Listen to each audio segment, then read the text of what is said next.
Mind over matter.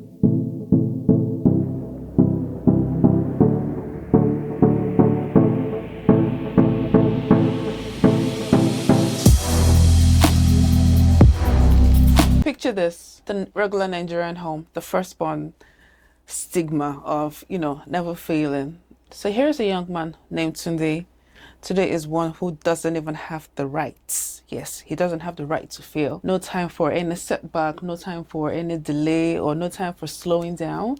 Why? Because he's the firstborn, and the parents call him our savior. And everybody looks up to him because he seems to have everything all together. At home, he doesn't even have the time or the grace to not meet up to standard. At work, his support is high performance. Deliverables always on top, always delivers on time. Now, here's the thing. Deep down, Tundday is dying slowly. His mind is messed up. Now, here comes the big gig. The company is supposed to key in multi-million deals.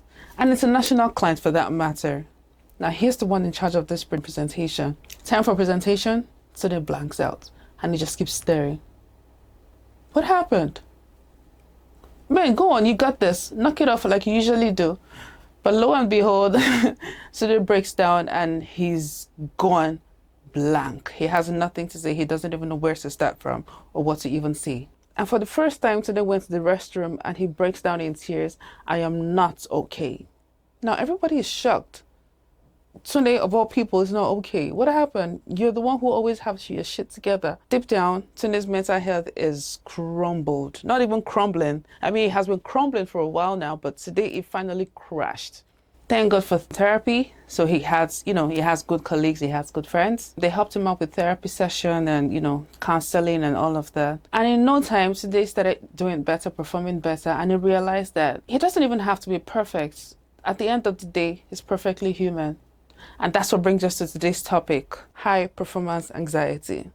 It's your girl, Shalabomit Hawaranti, Muye Forte, as you can call me. Welcome to today's edition of M.O.M, Mind Over Matters. Mind over matter.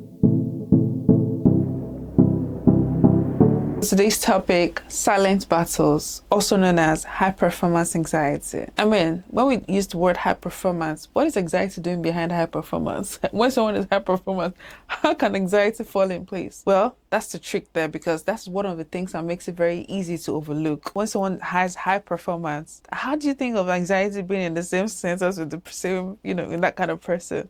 Well, like I said earlier, that's one of the things that makes it easier to overlook, and that is why most times it's not even diagnosed as one of the medical conditions for people. Now, what is high performance anxiety? This is a situation whereby these people, they look okay, they look fine on the outside, they look well put together, they look like they have everything going on fine, but deep down they battle serious depression, serious fear of losing, a serious self-doubt, and the likes of them. Because a situation whereby they already create this facade where they seem to have everything going on for them, and they have so many people looking up to them. Like I said today in our story earlier, I mean, the family calls him our luck, our breadwinner, our gateway out of poverty. So imagine that kind of pressure on all of these things on people. So it's like a situation whereby you have two different people living in one body.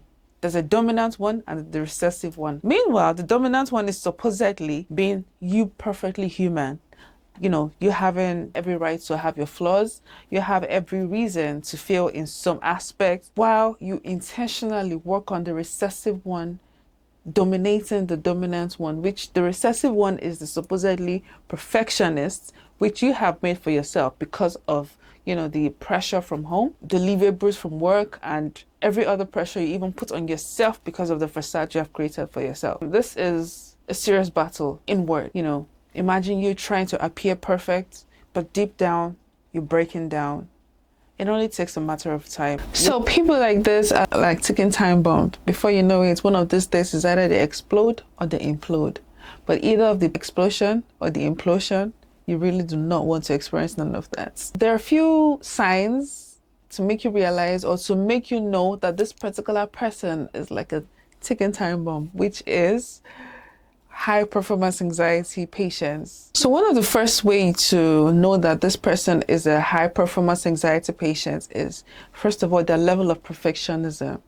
Now, it's okay to try to attain perfection in everything you do, but their own level of perfection is very scary in the sense that they don't even enjoy the process. I mean, whatever it is they are doing, they don't even feel it's good enough. All they ever want to look out for is the error in everything. Instead of them to even admire or like, okay, maybe I've not done so bad after all. No, like you have a clean slate. What they are looking for is the unseen spots. Everything has to be perfect, like OCD, obsessive compulsive disorder. So this is one of the traits of people with high performance anxiety. And secondly, they have problems with relaxing. People like this don't know how to absorb the moment. They don't know how to enjoy the moment, their progress. They don't know how to, to live in the moments. And all they're after is, oh, instead of them to be resting in their mind is always working like, okay, what next? No, I have gone to this level. I've gotten to this stage. It has to be the next one. They don't even take time to enjoy their progress so far. And this is a very, very scary thing to do as a human. Like I said, that is one of the reasons why they're like a time bomb, and which also leads to the third trait I'm about to talk about is overthinking. Of course, they're always overthinking. Always overthinking. Their mind is always working 24/7. And the funny thing is, people tend to admire these traits in them because they see it as, oh, he's always excellent. She's always perfect in everything she does. But deep down, they're imploding. And by the time they will explode, it's going to affect not just them, but everything around them and everybody around them, especially because they have so much expectations already placed on them. And like the slogan says, to whom much is given, much is expected. But how about the person you have given so much whose mental health is messed up? Don't expect anything but a mess. Mind over matter. There are a couple of people, or should I use the word examples, where we have cases of high performance anxiety, even in children. My first example is the case of a child who is always on straight A's. But guess what? Is always up all night worried about tests. How can you have straight A's all in your exams but you're up all night worried about tests? Who does that? That's because of the high performance anxiety inbuilt in that person. It's literally by default. They can't help it. They're always overthinking, over worried about the next thing, even if they already literally have it all figured out. But then again, because of self-doubt, like I said earlier, it's a case of having two different individuals in one body. Then the dominant one, and you use trying to get the recessive one to take over the dominant one. That's a whole lot of work. And that's where the breaking down comes out. The second example I have is a professional who always working long hours, 24/7, always working. I mean, this is someone who even barely has time for him or herself, but at the end of the day is suffering and battling with serious self-doubt. I mean, self-doubt, the fear of failure, the fear of not meeting up, the fear of not catching up. I mean, why would you spend so much hours working and still be scared of not even meeting up to expectations, meeting up to deliverables? It all boils down to the anxiety issue. And this other example also goes to, someone who appears very confident outside in public, but deep down inside, the person is literally melting. Why? Because of the struggle of social anxiety. How can you appear very confident outside, but you have social anxiety going on in your head?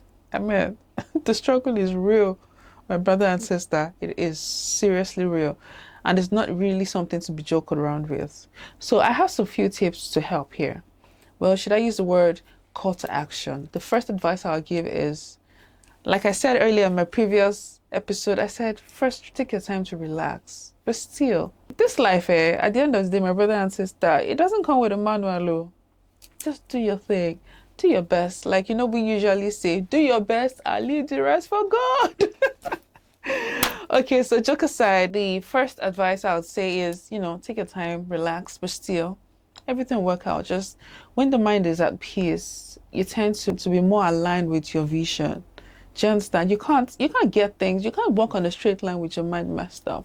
You're definitely going to derail, you're going to fall off the path. And as humans, especially as a Nigerian, man, the hustle and bustle is literally a normal thing for you to even have, some derailings. In case nobody tells you, I am telling you, we as Nigerians, as humans, especially in this economy, we have a mini pass to mess up once in a while, to think maybe, have at least setbacks. That's not a reason for you to just keep putting unnecessary pressure on yourself because you know you have so much people, looking up to you. You have so much expectations from people have so much expectations from you, and things like this just always brings people down mentally.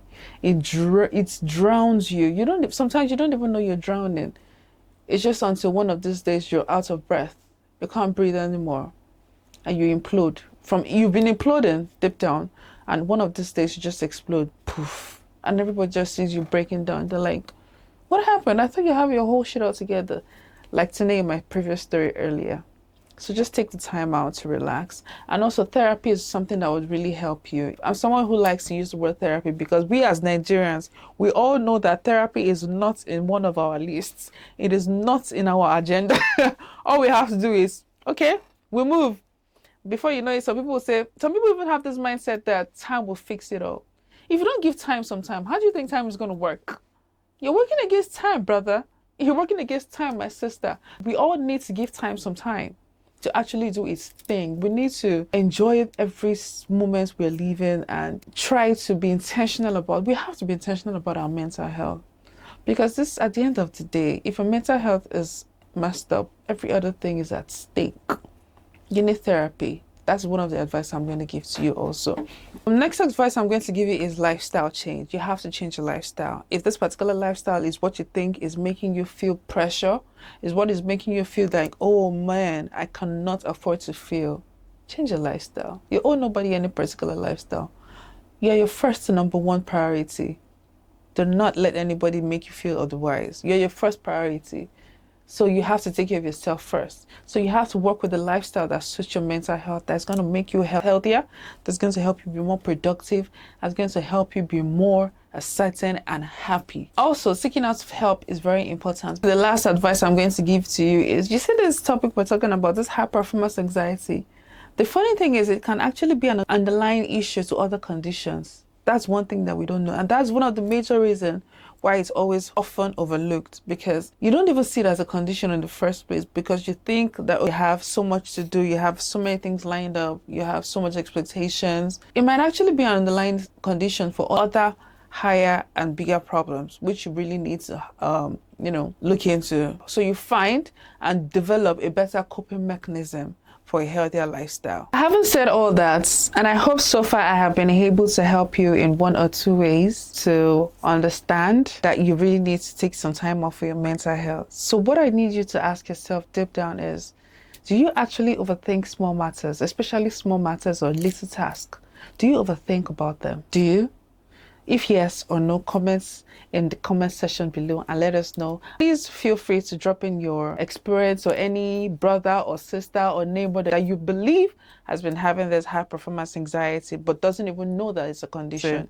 Thank you very much. And remember, mental health is not a destination.